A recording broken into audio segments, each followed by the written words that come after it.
Let's do this, baby. Let's do this. Let's do this. Let's do this. All right, here we go. Here we go. Here we go. Hey, yo, what it is and what's good, y'all? Welcome back to 280 Plus, the social media podcast where I take the conversations off the timeline and go beyond the tweets. I'm your host, Los Def, and I'm here with another episode. We are on episode 145. And, like I say every week, man, if you're new to the channel, hit the subscribe button, hit that like button, leave us a comment, right? Share the content for anybody that might be entertained by the things that we're talking about here tonight, man. So I'm here again solo, and it's all good, man. What I gotta say is that man, this has been the second quarter of 2024 has been on fire, right? And obviously a lot of things have been surrounding rap beef and diss tracks and things like that. And so we're gonna get into that a little bit today. And I wanted to get into it a little bit deeper, but I didn't have I had somebody in mind. I wanted to kind of do like a deep dive with the bars and things like that.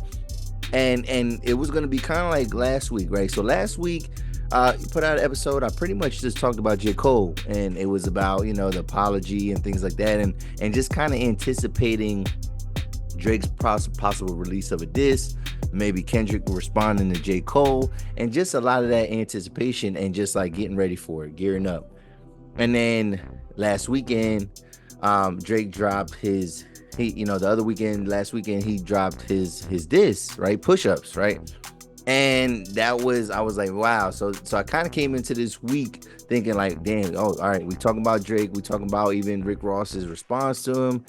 And I thought that's what it was gonna be. And then a bunch of other stuff started happening, right? Because last week I just talked about J. Cole and I pretty much talked about Dawn Staley. But we actually got a lot to talk about this week. And I'm gonna save like a deeper bar breakdown. I actually want to save that until we got to hear a response from Kendrick. Like, I think that kind of helps to compare things and whatnot.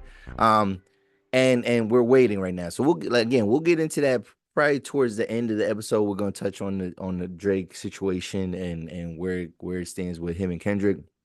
But we got a lot of different headlines and a lot of different things to talk about this week. And so we're going to kind of just hop into it, right? And just all over the place. We got some stuff with rappers. We got a business that's in trouble, right? A beloved business in our community for sure. You know what I mean? This is like, for us, this is like, at least at one point in time, we all viewed this place as like pretty high quality. You know what I'm saying? We're gonna get into that. We're gonna talk about Caitlin Clark, right? Because the WNBA draft just happened, and we got some things to say about her rookie contract. But what we just learned is that she got a big endorsement deal announcement that we want to talk about. We got something about NLE Choppa, and then Glorilla. We're gonna talk about Glorilla, man, and her recent skirmish or just brush with the law, right? So we're gonna get into that. So let's get into it though. Let's get into it. All right, so let's get into. Before I get started, and I've had this now for over a year, and I've only worn it like a couple times. But shout out to Rare Find. Rare Find is a clothing, but this is not no sponsorship or nothing like that. I just want to give a shout out to somebody from around my way. But shout out to Bree, man. And Rare Find. This is where this shirt comes from. And so Bree, we need another drop this summer. Like hopefully you got some stuff cooking up. We need another drop this summer, and I know I'm copping up. So please give me something else. And I actually, Bree, if you got another one of those street sign tees, like if we can recreate that, or we can, what I mean, I need another one of those because the one I got is, I've had that for several years now, and I think I need a new one. But like that's one of the hardest t-shirts I've ever owned, like let alone ever seen with her. But shout out to Rare Find out of the 717 dope clothing brand, dope girl. She was on episode 8, I believe. That was like one of the early, that's a throwback episode. And we already on 145. And actually, I would definitely love if we could spin the block. I had her and my cousin on that week.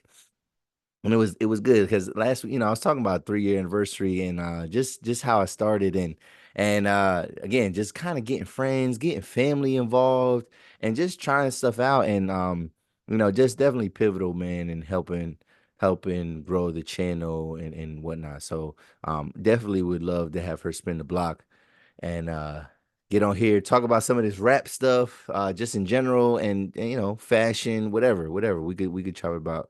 We could TV shows. She's a big TV show person, so it's a lot of stuff that we could kind of really rap about. So yeah, let's get started though, man. So let me preface this right by saying this, right? Shout out to inclusivity, right? And shout out to the new generation, man, when it comes to inclusivity, because I come from an era where, certain people were, what I mean, chastised. Certain people couldn't be who they wanted to be. They couldn't fully be themselves. We chastised certain communities and it was kind of okay. And I'm not, people what I learned is that what I mean, you got to let people be who they are, right? You got to let them live the lives that they want to live, right? And it just really like, if it doesn't harm you directly, it really, there's no need to, it doesn't harm you directly or yours around you directly. I mean, your family and this and that. If it doesn't affect you directly, it's really, I mean, behooves you to kind of just mind your business. Like, it's not worth it, right? It's not worth it. But I just noticed that in this day and age, right, rap, even in the rap community, because the rap community, what I mean, again, and I'm talking about inclusivity, and I think you kind of know where I'm kind of getting at with this, and we're gonna just jump into the topic, but you know in the rap community, we didn't always we didn't always have open arms to certain communities and weren't open about this. So shout out to inclusivity, right? And like I said, this new generation is different. But let's talk about NLE Choppa. NLE Choppa, right? So NLE Choppa, he's been out for a couple years now. I think he might have first dropped when he was like 17, right? So he was a young boy. I mean, he's 21 years old now. And we've seen him, I like some of his tracks. I'm not gonna say I would never, let me not say never. You probably wouldn't catch me listening to a full NLE Choppa song, but like he's definitely had single tracks that I've played. You know what I mean? So he does have a single, and I think he just came out with a remix called Slut Me Out. Slut Me Out Part 2 though. Slut Me Out Part 2. So this is one thing I noticed was that he put out like a disclaimer, or he gave a shout out to the LGBTQ community, right? And okay. And he was giving them a shout out because he said he noticed that they were gravitating towards his newest song, "Slut Me Out" too. So my thing is like, which I don't know where he got this. Maybe a publicist or somebody gave him this data or this information, or like maybe it's just stuff that he's seeing on his own personal Instagram feeds and stuff like that. But he shouted them out because he said he noticed that the community was gravitating towards his song. So, and then he made this whole big disclaimer, like, yo, I don't judge people for who they are. Like, and because he's talked a lot about like personal growth, you know what I mean, and things like that. So, he's going through his own thing. And so shout out to him, man, for because a lot of people, I think a lot of rappers, even older rappers, even if you have a certain audience, you don't necessarily shout them out. So like that's big ups. You know what I mean? Now, one, it could be pandering. Like we could look at that as pandering because it's like maybe you don't need to shout them out. Maybe they don't even want to shout out. Maybe they just want to enjoy your music and that's whatever. But it's like maybe it's good that he did that, but also it feels like you're reaching for a certain audience, and you're trying to break into a new demographic, and like maybe you want to seem like an ally, and that's good for you too. That's good for you too, right? So I don't know why he chose to go on the limb and do all that, right? However, this is where it gets for me it gets a little bit tricky, right?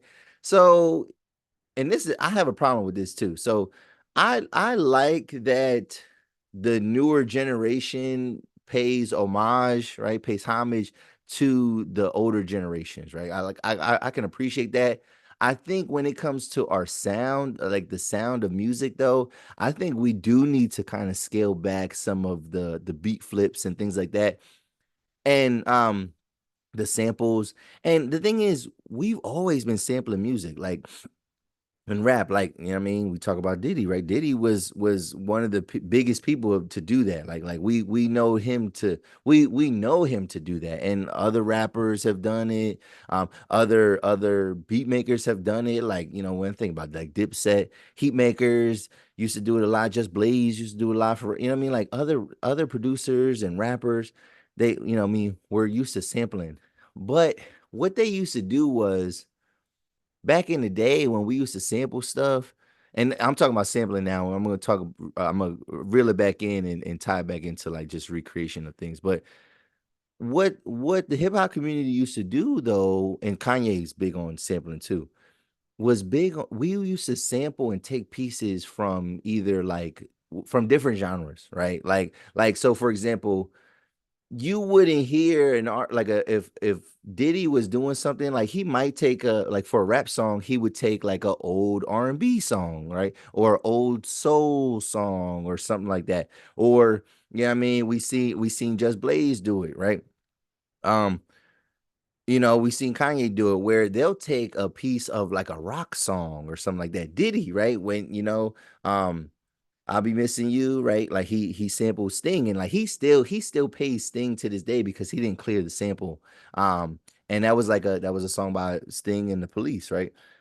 So like that makes it creative because it's like, yo, we're taking from these other genres, and it's like music that like our community might not always be familiar with, right? And when they started doing it more in current days, and we would start hearing the beat flips and stuff like that, or um, them using older beats from like older R&B songs and rap songs, like you seldomly, it's cool, like it's okay, whatever. But like now it feels like the songs are just too identical, and like it's hip hop sampling hip hop. You know what I mean? And, which is probably already a sample of something else. Like even let's think about even like in R&B, um, a lot of times it was more subtle, and then like, but then when you would catch it, it would still it might rub you the wrong way. Like so, for example, SWV, the song right here, be right there, right? That's a sample of Human Nature. But then when Chris Brown um sampled it, whatever, and it was the She and You sample, everybody thought, I think everybody assumed that it was just the SWV sample, but it's like, no, that's a sample of a sample, like, because SWV already sampled this, and it was Michael Jackson's Human Nature. And but people didn't know that part, like even though they could hear the Michael part, maybe they didn't always give him homage because the beat sounded more like the SWV song, right? So yeah, I mean, I think the recreation of things, there's a thin line, right? Like we can pay homage, right? We can shout out to the past, but we gotta do a better job of making things original. Now, what I do have a problem, like, so I do have a problem with that a little bit. I think we just need to do it differently. You know what I mean? Or let's start sampling, pop songs, rock songs from the 2000s, from the 90s, whatever. Instead of like, we don't have to go back into, we don't gotta sample Led Zeppelin and the Rolling Stones. Like we Bon Jovi, stuff like we could do, you know, Three Doors Down samples and Rob Thomas and Maroon 5. Like we could do stuff like that. We could do some different stuff, right? Nickelback, stuff like that. What I do have a problem with, right, is like when people try to recreate like photos and pictures, right? And sometimes it's cool. Like it's like, oh, okay, oh, I see what you was trying to do there. Cause like maybe they do it for a photo shoot, whatever, right? So NLE Choppa, and I didn't even know this picture existed because again, I'm an 80s baby, but 90s raised me, right? So, but again, I was 8 years old when Tupac died, right? So I knew who Tupac was, but like, was I really old enough to really, what I mean, be outside and pay attention to everything that he was doing? No, but I knew the songs, like if the songs would come on, videos, whatever. Um, Also, Biggie. I was 9 years old when Biggie died. So 97. So I guess Tupac did some type of photo where he was in a bathtub and like he's really, scantily clad. He don't really got no clothes on, but it looked like he had like jewelry kind of covering his body, right? So NLE Chopper decided to recreate this particular photo, and you know what I mean? And first off, looking in the comment section, right? Like when I first seen this picture, they was like, no, no, this is not it. This is not it. And this is obviously older people. They was like, yo, we barely let Tupac get away with this. Like, what are you doing? Whatever. And the only reason I'm saying something in relation to what I said earlier was the fact that, like, all right, cool. You gave the community, right? You gave them a shout out, right? Like, okay, that's cool. But I'm like, and because people are already gonna feel some type of way. Some people gonna be feeling like, oh, like that's just a little suspect, whatever. But like my man not only shouted them out, I feel like he was giving them some eye candy. Like I feel like he was giving them some content for them. Like so, and that's the thing. That's where it blurs the lines a little bit, and you're just and it's art the photo itself, and we're gonna put it in post most likely. The photo itself, even Tupac's photo, it's disturbing a little bit, or it's uncomfortable, right? For most people. And then maybe that's him just saying, I'm cool with my sexuality, I'm cool with showing myself off. But I'm thinking like after you gave them the shout out, like like you gave them poster material, like I mean, which I don't even know. Do people do I wonder, do the younger generation, do they still put posters up of celebrities in their on their walls? Do they still sell posters? Because like we used to have I mean, we had like CD stores and record store tape, what I mean, like music stores, and that's where you would buy that type of stuff. Like, do kids still buy that stuff? Do they still sell that stuff? Is there still a market for that? But I feel like, yo, what he just did. I mean, because people aren't buying magazines. People used to take because there used to be posters inside of magazines. People used to just rip them out and use them as posters, right? Because they were literally posters. I mean, it wasn't just always a spread. It was sometimes they put in a poster there. But like people don't buy magazines no more. So like, is there still a market for that? But I feel like he definitely gave the community some poster material. And I don't know. You just gotta I think you gotta tread lightly, man, because now you can't have no incidents. You can't have no, or you can't be surprised if, certain people come your way. So that's my take on that. I just think like I think you gotta tread lightly. I think, shout out to you for doing that. But like I definitely think that you feeding people's maybe insecurities. um it might even sound like me. Like I feel some type of way. I don't feel some type of way, but I'm just saying, like, you know what you put out into the world, sometimes you get back, right? Just plain and simple, right? So let's move on. I just thought that was like interesting. I thought it was interesting. All right, before we get into another rapper, oh my god. So whoo, I gotta gather myself here. I gotta gather myself here. So we're gonna talk about business right now. And this business has been a staple in the black community, a staple of I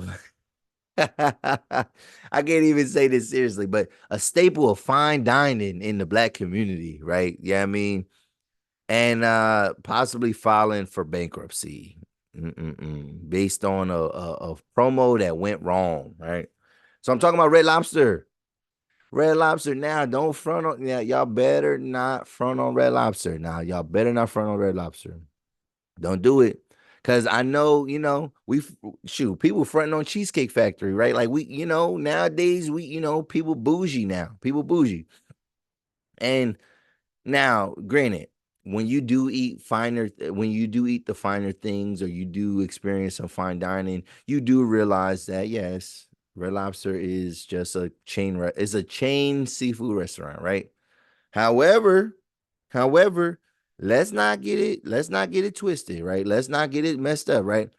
To where Red Lobster is not cheap though. Like I just my son just wanted to go there for his birthday, right? Like he picked Red Lobster, right? And something like, all right. And I think I talked about going to Red Lobster with him for his birthday. But Red Lobster, it ain't like it ain't somebody said, I remember one time somebody said like they was using all these different restaurants and they basically said like everything is like another version of Applebee's, but they said that Red Lobster is seafood Applebee's. And although I would be inclined to agree, Applebee's don't got no $50 plates on the menu. Like they don't. They don't got $40 plates on their menu. You know what I'm saying? I went to Red Lobster and I spent some bread. I spent some bread because it once you when you get lobster, when you get steak, when you get a combination of the two, like yeah, they still got $45 plates on there.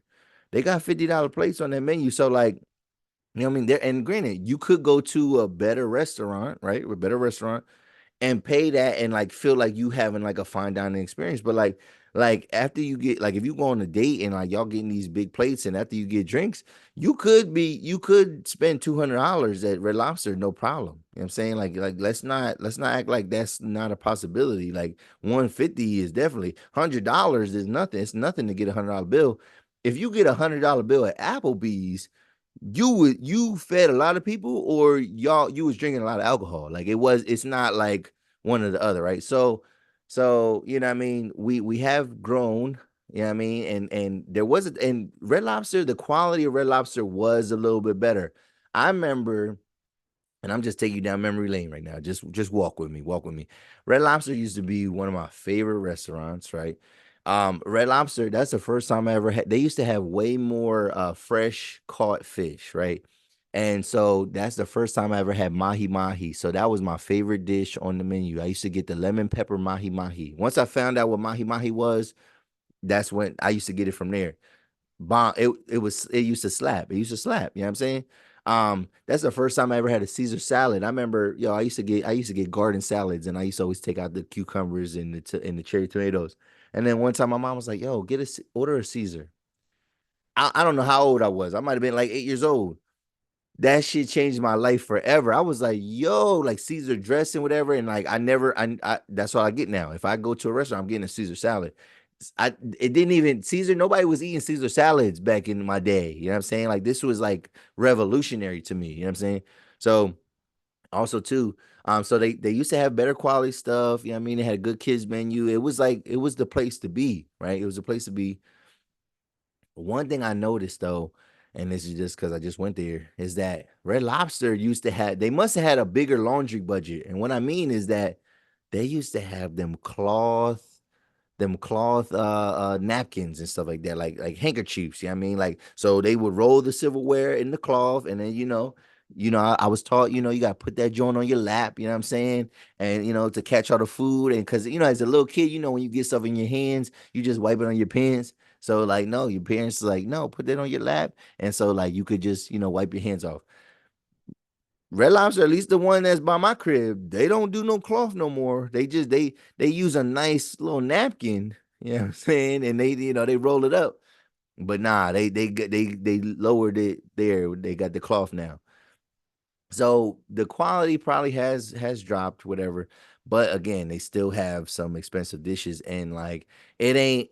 It's not Applebee's. It's not going to Chili's. It's not buying a 2 for $25 meal. No, they don't. No, you could spend some bread there, and if you sleep on it, I mean, and you think it's just this cheap ass place, you're gonna have some sticker shock when you get that bill. You're gonna be like, what the heck?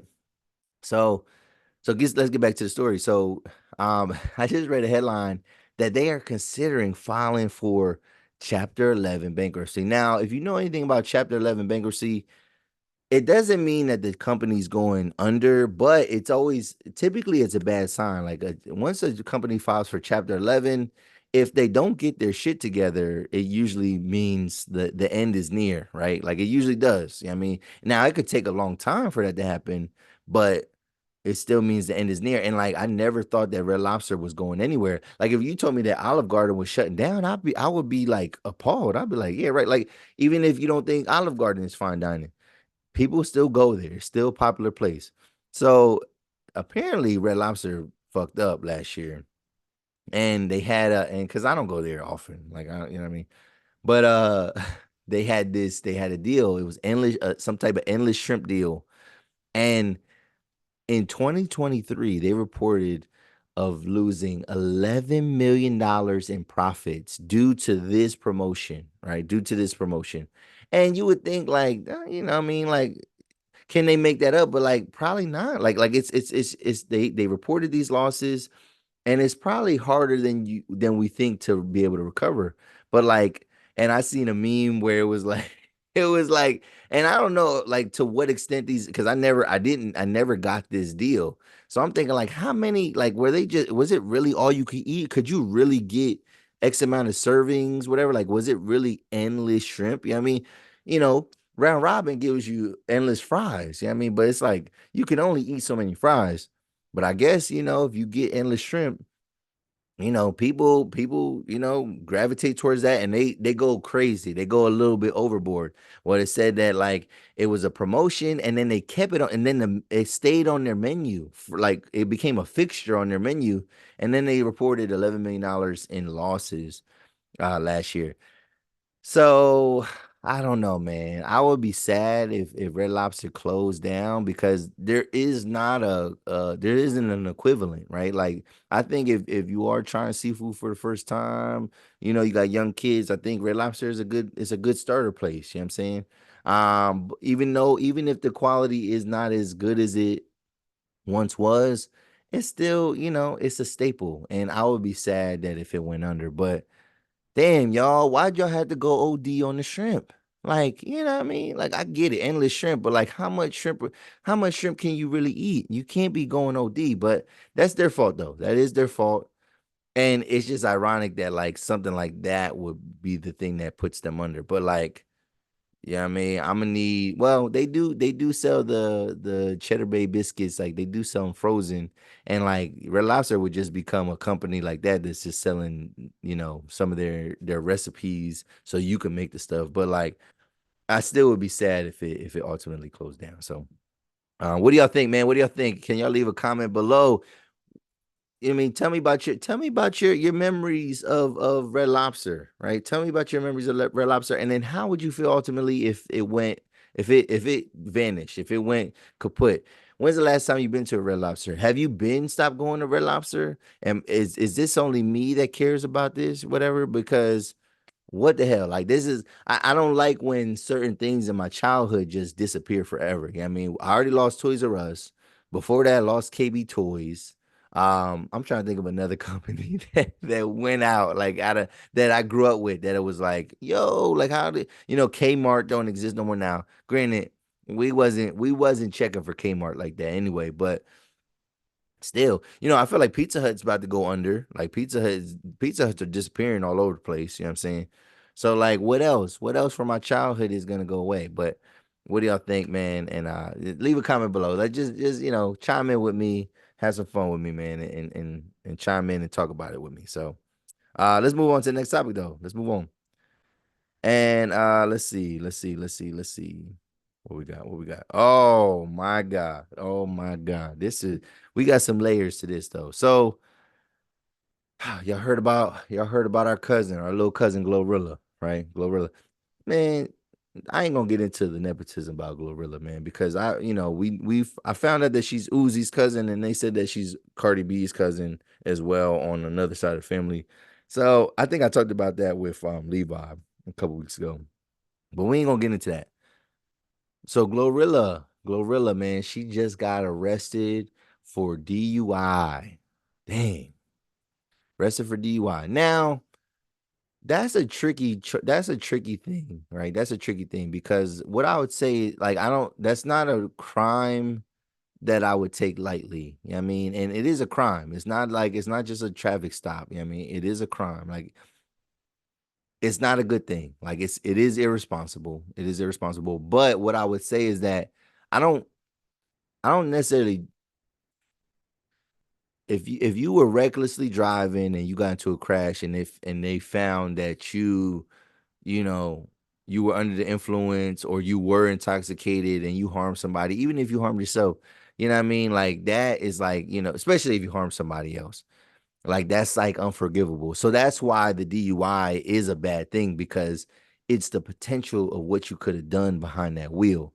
However, right, if in the case that you catch a DUI and it was just based off of a traffic stop, like you got stopped by the cops and then they did the breathalyzer and they realized that you was under the influence, I can chalk the first time you do it, I'll chalk it to an honest mistake because you realize, like, you'll realize when you become an adult, because that was like the craziest thing when I was a kid. Like they used to always talk about DUI, DUIs, and then like it wasn't until like I knew something. The first person I knew that got one that was like, damn, like that shit is regular. And then like when you learn that people get multiple DUIs, that's when it gets a little bit reckless, and then that's when I say like shame on you because if you got one honest mistake, right? Like maybe you shouldn't have got behind the wheel, but maybe you didn't realize that you had enough to be under the influence, right? Now, my thing, I'm scared of DU. I'm scared of DUIs. You know what I mean? Saying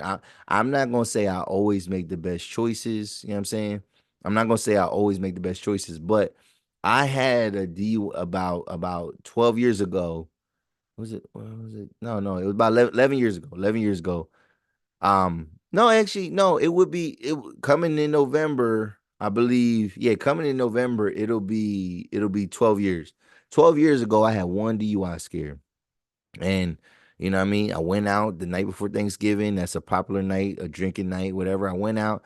I purposely did not go too crazy, whatever, but I got pulled over and I had to submit to a sobriety test.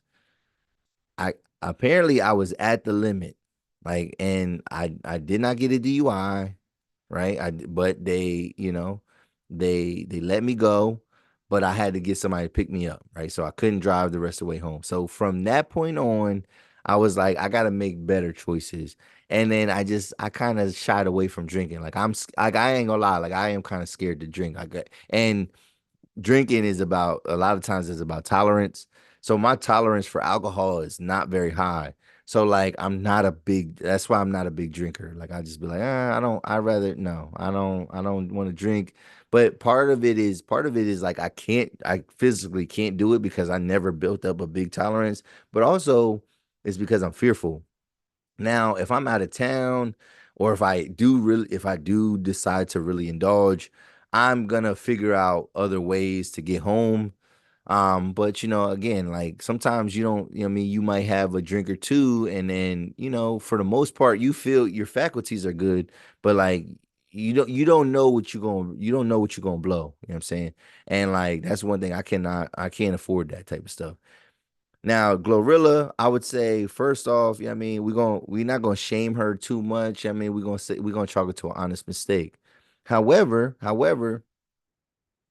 what I would say is that like, yo, there's a lot of times there's ways to avoid getting a DUI. So like if you know that you riding dirty, because like at the end of the day, you're riding dirty, you have to drive differently, right? So apparently Glorilla, she gets pulled over and footage of the traffic stop has come out. So like probably when I make clips about this, we're gonna like screen, we're gonna get this recording of the traffic stop. So let's just say this. The traffic stop was smooth, right? It was not like it, you know what I mean? When you see footage of traffic stops, you always think it's always gonna go left and it goes another way and bad things happen, and we got bigger headlines than somebody DUI.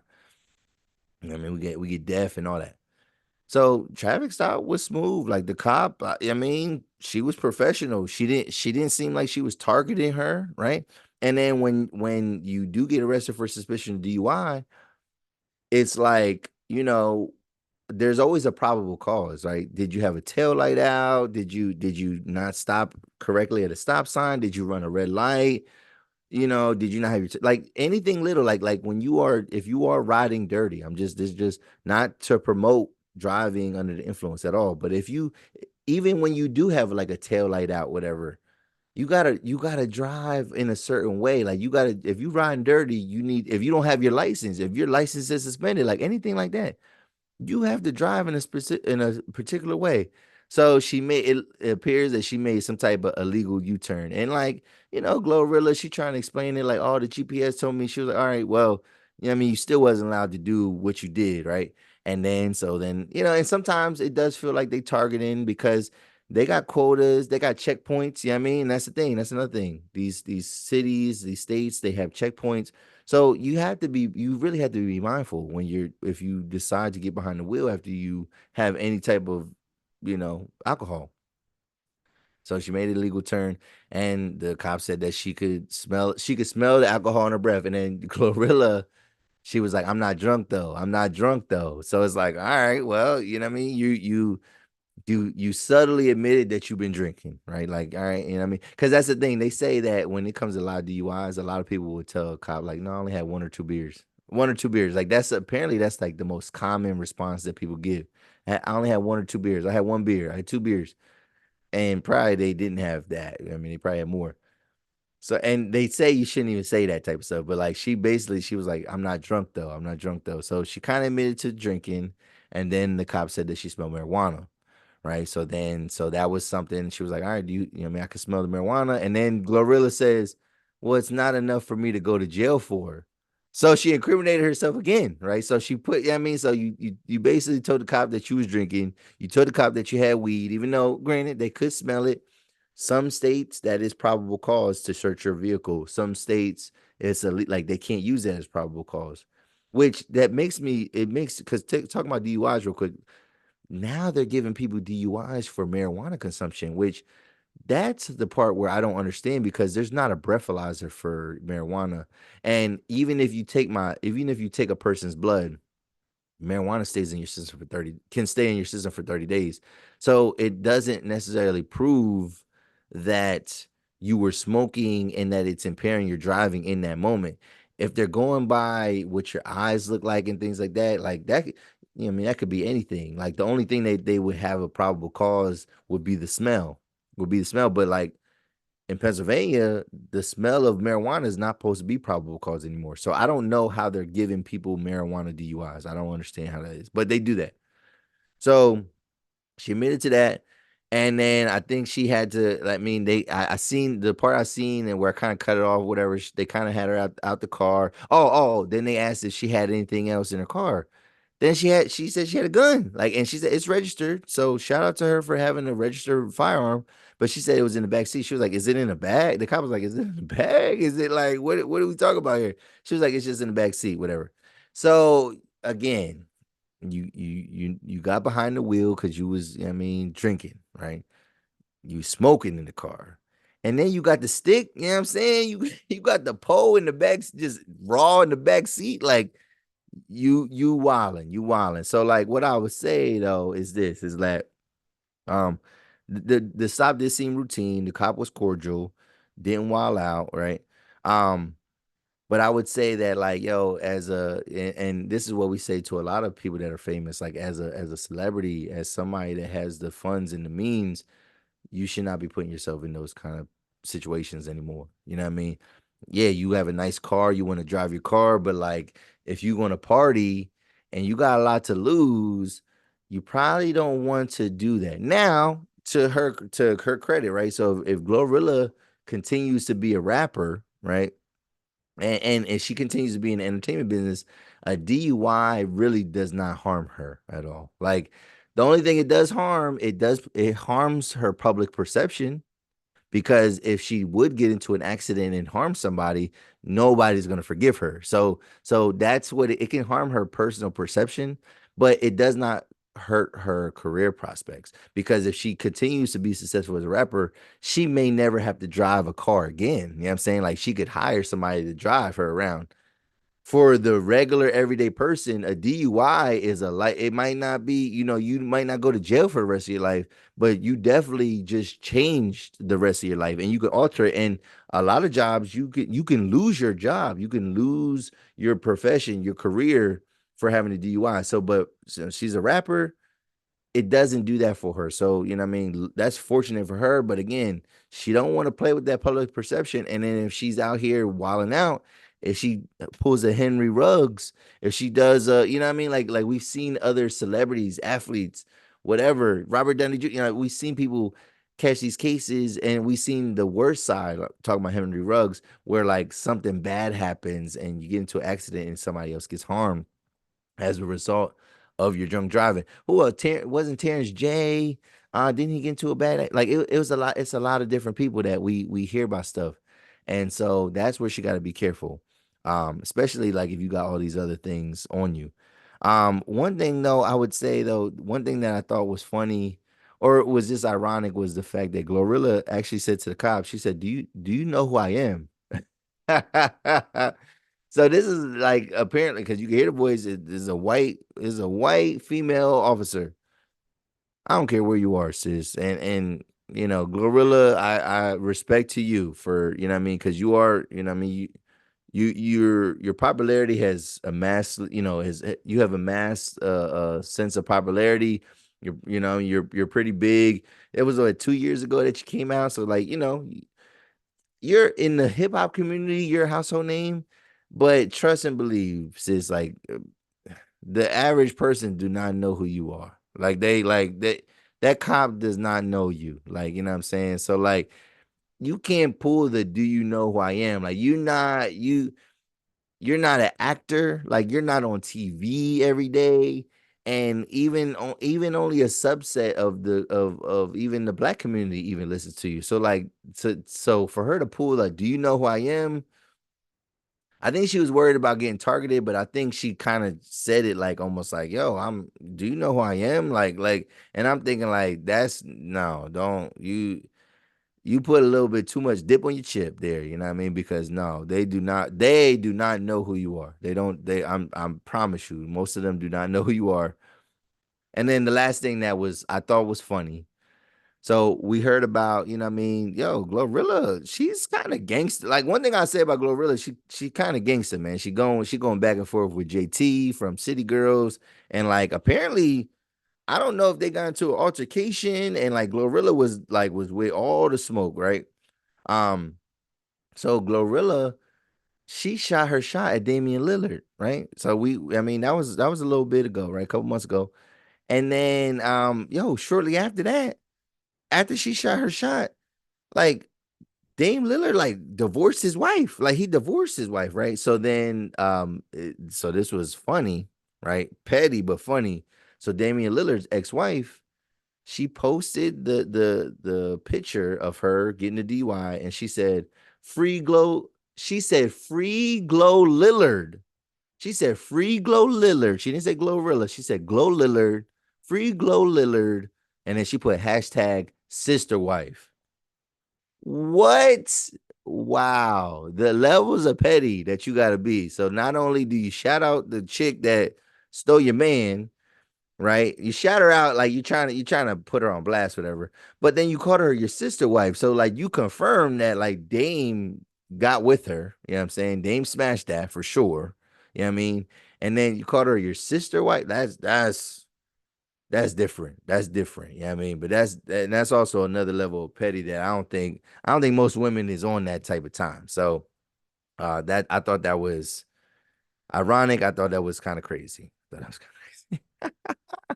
Shout hashtag sister wife. Hashtag sister wife. So what do y'all think about that, man? What do you think, man? How should Glorilla moving forward? Do you blame her? Is this something that's gonna stain her for a while? Is it gonna harm her career? How should she move differently next time, man? Leave a comment below. What you think? What you think about that topic? And then let's move on. Let's move on. Let's move on. So we got the WNBA draft happened earlier this week. And like to be expected. And we've been talking a lot last like 3 weeks. We've been talking a little bit about college women's college basketball, and now getting into the WNBA. So Caitlin Clark, right? Biggest. This is she's one of the biggest and most popular female players that we've ever seen coming out of college. And again, I mean, again, female college basketball and and women's basketball in general only gets a small portion of the market share when it comes to like what we view and stuff like that. And I would say for the most part, we have had other stars, we've had other big names when it comes to women's hoops that have kind of, you know what I mean, that made the mainstream. Like we knew who they were, but the revenue wasn't there for whatever reason. And I think it's her style of play. I really do think it's her style of play, because her style of play replicates what the men are doing right now, and what one of the most popular players that we've ever seen, a game-changing player in Stephen Curry, right? She plays like, from the perimeter, beyond the arc, you know what I mean? So since she replicates his type of game, I think, and that's how we kind of play right now, men included. That's why I think she's kind of standing out, and she's just doing things from the woman's side that we just never seen before. So she's like this huge marketable player, right? And really popular, got everybody talking about women's basketball all of a sudden. Like all of a sudden, like there's this craze for women's basketball. Now I'll shout out to a couple guys that I know. Friend of mine, Jay Littell, former guest on the show, he talks heavy about college basketball, like women's basketball, period, like WNBA. He's big on it. Dev from Group Chat Chronicles always has been big on it. So I'm not gonna take credit and be like, yo, I watch women's basketball, but like I'm gonna say that like somebody like Caitlin Clark got me more interested in it, because I've tried to watch some women's games, and like I think for me it's like adding like the handicap to it, where you're thinking like like you want to see what you see when the guys play. Like you want to see slam dunks, you want to see, what I mean, you want to see certain type of a certain level of athleticism that you just naturally don't see. But these women can hoop though. You know what I mean? Like it's not like just random, like just watching some random guys play pickup or something like that. Like these women can hoop. So I'm not gonna discredit them. But right now it's really popular. So Caitlin Clark, she goes number one as expected. And a couple weeks ago too, I talked about her contract, right? And I remember seeing a graphic that said like the rookie salary was like just about $76,000, whatever. And then like when she got drafted, people put the graphics out. I just put a clip out that used that old episode. And yeah, like her rookie contract, she's making under $350,000 for the duration of her rookie contract. So the first year is like 76, the second year is like 78, third year gets into the 80s, and then like the fourth year, which is like an option year, it gets into the 90s. So then it begs the question, should she have taken that $5 million from the big three, right? And everybody's like, well, no, she got these endorsements. Like, she'll be good. She'll be good. Well, let me tell you, they were right, right? If you said here, and I said too, the endorse, like, people think her endorsement is going to cover her, right? Like, she'll be good. That's why she didn't go to the big three. Fuck the big three. It's big C. You know what I'm saying? And so Caitlin Clark, right? They just announced. And first it was like a hidden figure. They said she's about to ink uh uh six figure seven a set no, it was 7 or 8. Is it 7 figures? 7 figures is a million. Oh, it's 8 figure, yeah. An 8 figure deal with Nike for a signature shoe. And then they just dropped how much it was. $20 million deal with Nike, right? And she's gonna get her own signature shoe, right? So, and I wonder with that, when they do, so this is where if they really want to tap into like the male market, like, because the thing is, men are the biggest support. This is where we got to get this straight too. As much as they kind of criticize, um the pay gap and things like that, men are still the biggest supporters of the WNBA. Like the men are still, even no matter what y'all say, men are still the biggest supporters of the WNBA. The WNBA would be larger, right, if they got more women, right, to be a part of their fan base. There's only so many women that play basketball, right? There's only so many women that play basketball. But and I would say like all the women that play basketball probably watch basketball, but still, that's still gonna be a small audience. Way more men play basketball than women, right? Way more men play basketball than women, and then way more men watch sports in general than women. But I think if women were watching more sports, going to the games, whatever, I think that the league could grow. So people feel that this draft class in particular is the draft class that's going to grow the WNBA so they can start making better money, bigger checks, right? So she signed a $20 million deal with Nike. And the reason why I brought that up is like I'm just thinking about the men aspect. If she makes a signature shoe for Nike, will those shoes just be feet? Will they just be for women? Are they going to make men's versions of the Caitlin Clarks? How would a man? I wonder too. How would bros feel about wearing Caitlin Clarks? Like, is that crazy to wear a woman's shoe? And I mean a woman's signature shoe, not necessarily a woman's size, but like a woman's signature shoe. Would that be crazy? That would if you start seeing little boys, even little boys, high school guys, if you start seeing guys wearing Caitlin Clark's, she definitely gonna change. Like it's definitely gonna change the game. It's definitely gonna change the game. So like, shout out to Caitlin Clark, man. Sticking with her guns, doing what she got to do, and getting that bag, man. $20 million, $20 million for her own signature shoe, man. Shout out to her, and we'll see where that goes. And hopefully, man, but a lot of people have been talking about wanting to get into watching women's basketball. It's more than I've ever seen before. So, you know what I mean? So maybe the WNBA is in a good place right now with this draft class.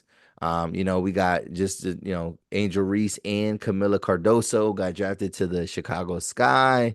So you know what I mean? Like we got some people, and then the women that are already doing their thing in the WNBA, because again, I know some guys that really watch this stuff and they've been talking about all these women. They've been talking about all these names. You know what I'm saying? We had the girl Sabrina. She had a 3-point contest or 3-point, some type of 3-point competition or showcase with Steph Curry in the last All-Star break.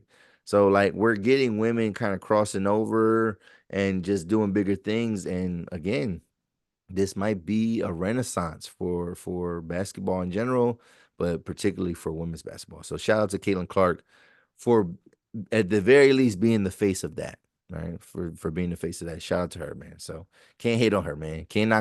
Don't knock the player, hate the game, man. Don't hate the player, hate the game, man. For real, for real. All right, and then last thing we're gonna wrap it up. I can't again. I told you I'm not gonna get too deep into this. I need time. I need time for this. I need a partner too. I think I need somebody else to kind of go back and forth because I like to dissect this a little bit deeper, but we can't get into it too much.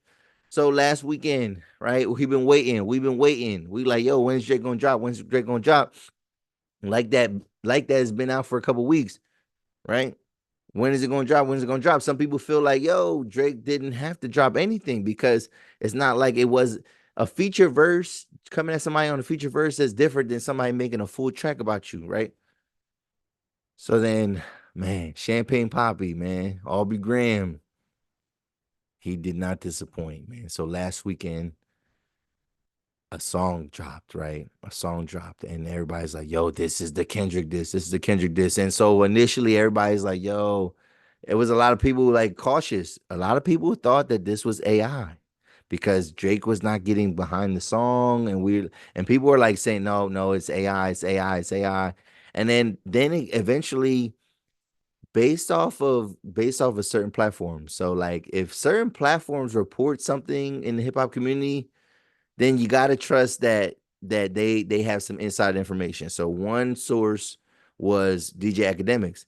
When DJ Academics was talking about it, DJ Academics has a close, you know what I mean, working relationship, or, friendly, they have a friendly relationship he has a friendly relationship with Drake, working relationship with Drake. And Academics reported that this was a real song, that this was the diss song. So everybody knew it was real. Rory and Mal, they in one of their recordings, they kind of said a line from the song. They said, well, you gotta drop and give me 50, right? So then that was a clue that people knew, like, oh, this is real. This is real. Because I think Rory and Mal, they do 2 episodes. So like in their the episode that came out later in the week, they said drop and give me 50 or something like that. And so like people knew that it was real. So Drake drops his song. And here's the thing. This is a funny. Drake never actually dropped the song. Drake never. This song is not on streaming platforms. You have to get a link. You could find it on YouTube, whatever. But and there was different versions of it, whatever. People, oh my god, there's some, we can really get into the science of this, whatever. And I do want to get into it, but like I just want to kind of just obviously talk about the fact that he dropped this song. So he didn't officially put it out. It is called Push-Ups unofficially. So you can't find it on streaming networks, but you can go on to like YouTube, go to certain hip hop websites, and they have it that you could play.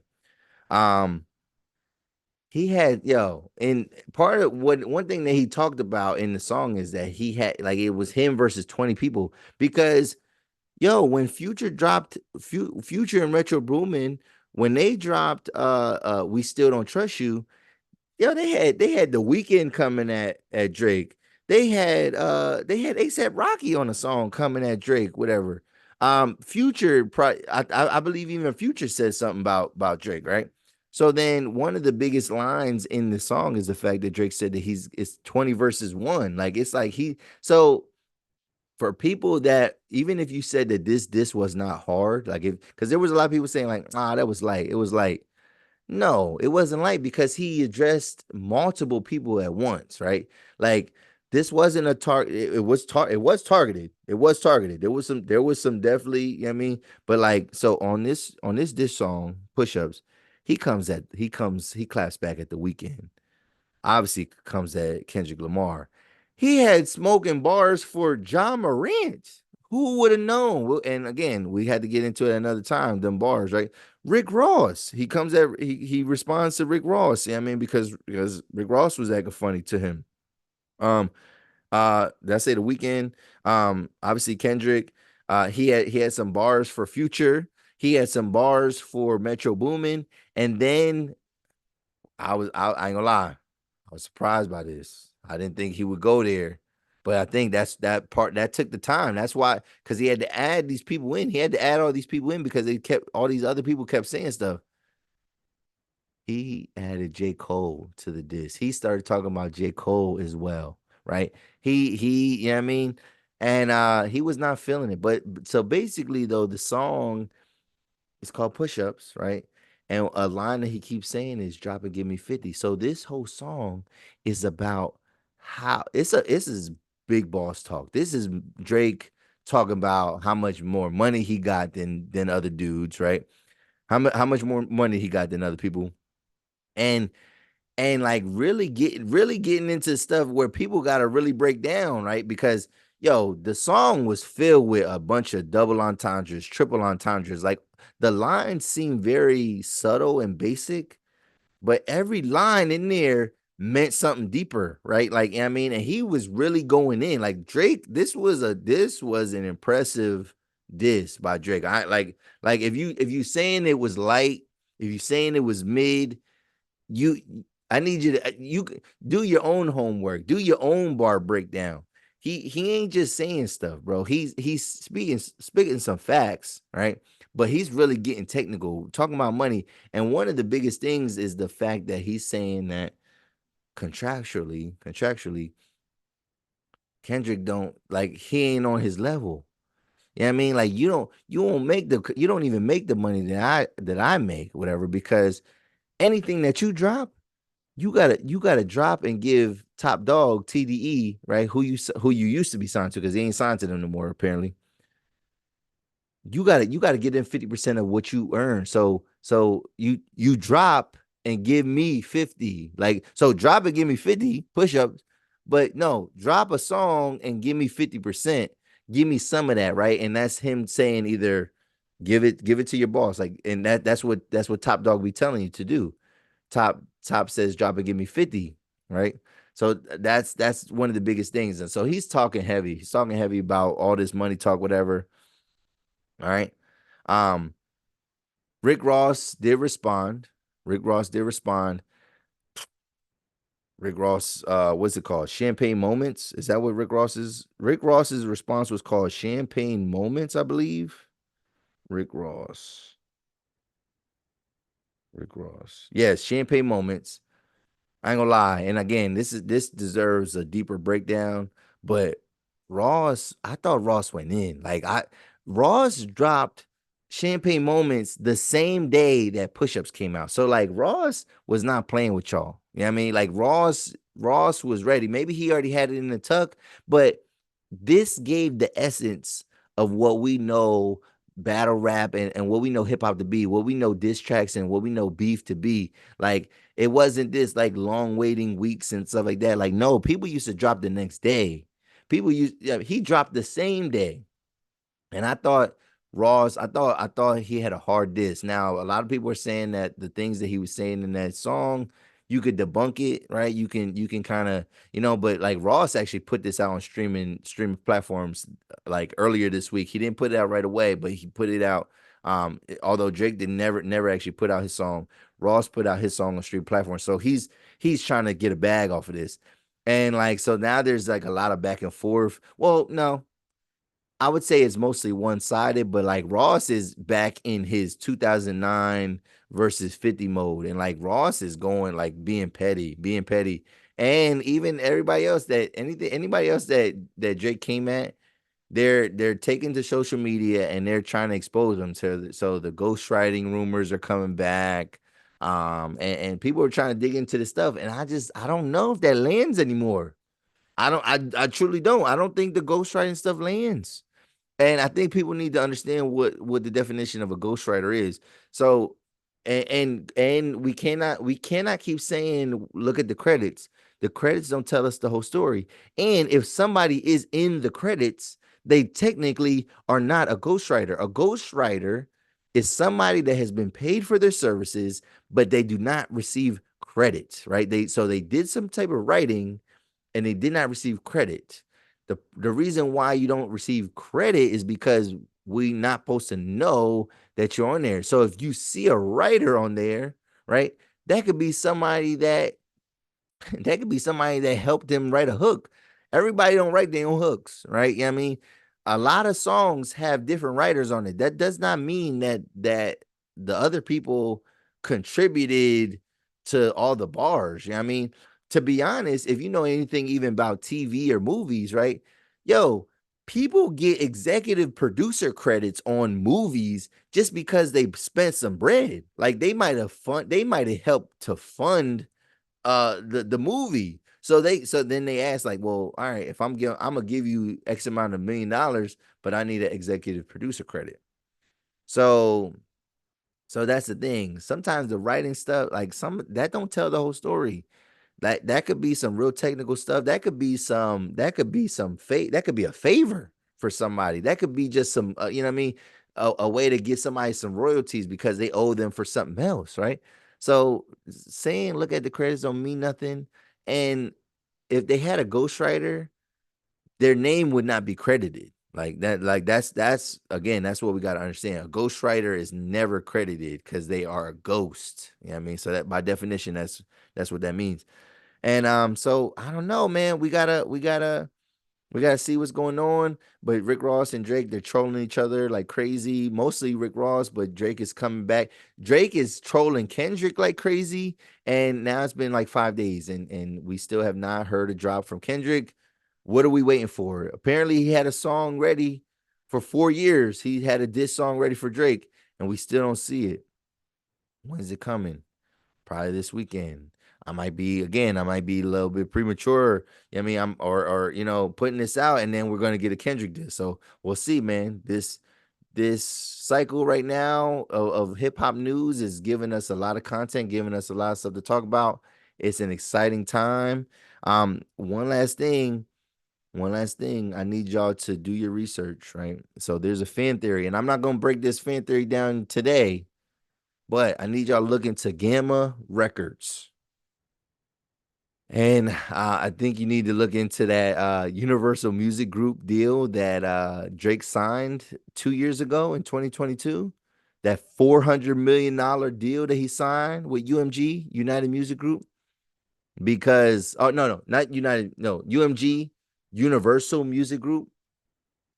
So there's a fan theory that, this is fan theory, but like when you start putting the pieces together, starting to make it kind of adding up.